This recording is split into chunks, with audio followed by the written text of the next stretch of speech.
ഏറെ കോളിളക്കമുണ്ടായേക്കാവുന്ന വിവരങ്ങളാണ് Israel forensic മെഡിസിന്റെ പരിശോധനയിലൂടെ പുറത്തേക്ക് വരുന്നത്. 2023 ഒക്ടോബർ 7 തെക്കൻ ഇസ്രായേലിൽ നിന്നും ഭീകരാക്രമണത്തിനിടയിൽ തട്ടിക്കൊണ്ടുപോകുകയും ഗാസയിൽ തടവിൽ പാർപ്പിക്കുകയും ഹമാസിനാൽ ക്രൂരമായി കൊലചെയ്യപ്പെടുകയും ചെയ്ത 4 ഇസ്രായേൽ പൗരന്മാരുടെ മൃതദേഹങ്ങളാണ് കഴിഞ്ഞ ദിവസം ഹമാസ് ഇസ്രായേലിന് കൈമാറിയത്. ഇസ്രായേൽ ഫോറൻസിക് മെഡിസിൻ നടത്തിയ പരിശോധനയിൽ ഒദേദ് ലിഫ്റ്റിഷിന്റെ മൃതദേഹം പ്രാഥമിക പരിശോധനയിൽ തന്നെ തിരിച്ചറിഞ്ഞു.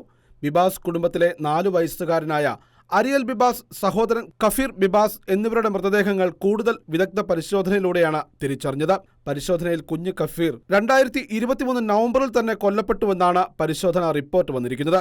ഇതിൽ ഞെട്ടിക്കുന്നത് 2 കുട്ടികളെയും ക്രൂരമായി വളരെ ബ്രൂട്ടലായി കൊലപ്പെടുത്തിയെന്നാണ് ഫോറൻസിക് തെളിവുകൾ സൂചിപ്പിക്കുന്നത്. 4 വയസ്സുള്ളപ്പോഴാണ് ജ്യേഷ്ഠൻ അരിയൽ ബിബാസ് കൊല്ലപ്പെട്ടതെന്നാണ് ശാസ്ത്രീയ തെളിവുകൾ പറയുന്നത്. കുട്ടികളുടെ അമ്മ ഷിരി ബിബാസ് എവിടെയെന്ന ചോദ്യമാണ് ഇപ്പോൾ അധികൃതർ ഉയർത്തുന്നത്. കുട്ടികളുടെ അമ്മയെന്ന വ്യാജേന ഹമാസ് കുട്ടികളോടൊപ്പം ഇസ്രായേലിന് കൈമാറിയ സ്ത്രീയുടെ ജഡം ഷിരി ബിബാസിൻ്റെതല്ലെന്ന ഫോറൻസിക് പരിശോധന റിപ്പോർട്ടാണ് പുറത്തുവന്നത്. വേറെ ഏതോ ഒരു അജ്ഞാത സ്ത്രീയുടെ മൃതദേഹമാണ് പെട്ടിയിൽ ഉണ്ടായിരുന്നത്. ശവപ്പെട്ടിയിലുണ്ടായിരുന്ന ശരീരാവശിഷ്ടങ്ങൾ ഷിരിയുടെ DNA ഒത്തുപോകുന്നതല്ല എന്നാണ് കണ്ടെത്തൽ.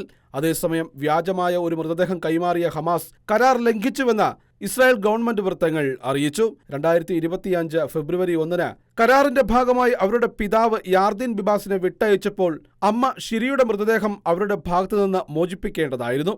കൊല്ലപ്പെട്ട ബന്ദികളുടെ ശരിയായ മൃതദേഹങ്ങൾ കൈമാറുന്നതിന് ഹമാസ് ബാധ്യസ്ഥരാണെന്നും ഇസ്രായേൽ വ്യക്തമാക്കിയിരിക്കുകയാണ്. International desk, Shekinah news.